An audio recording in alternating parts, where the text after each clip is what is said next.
Pinagkaguluhan ang pagpunta ni Cassie Legazpi at iba pang mga Kapuso celebrity sa Ayala Center, Cebu para sa Kapuso Mall Show kabilang ang kanilang teleseryeng Hating Kapatid.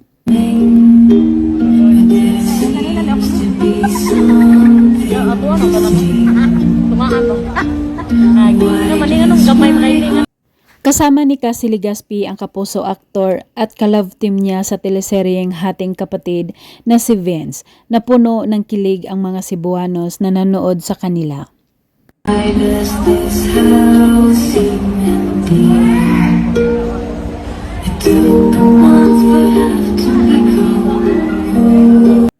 Lalong hiyawan ang mga tao nang unti-unti naglapit ang dalawa at kalaunan ay magkahawak kamay ito habang kumakanta, na talaga naman ding bagay na bagay silang dalawa.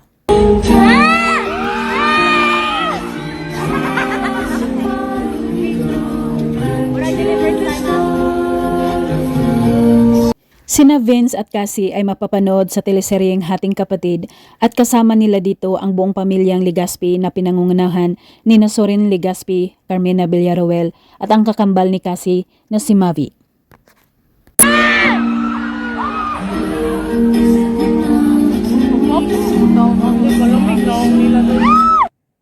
Samantala, kamakailan lang nag-celebrate ng kanilang birthday ang kambal na Legazpi. Sa set ng Hating Kapatid, sinurpresa si Cassie ng kanilang mga kasamahan ng isang birthday cake.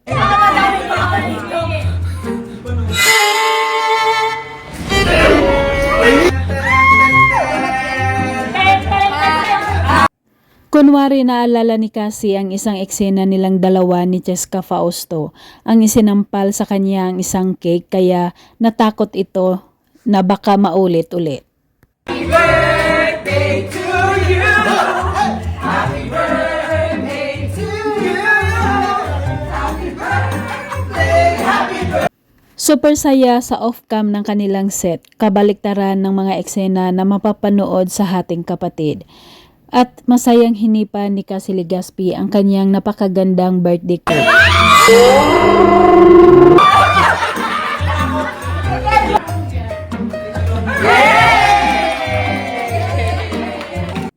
Makikita naman sa mukha ni Cassie Legazpi ang kasiyahan dahil naalala ng kanyang mga kasamahan ang kanyang birthday at nakikiselebrate ito sa kanya.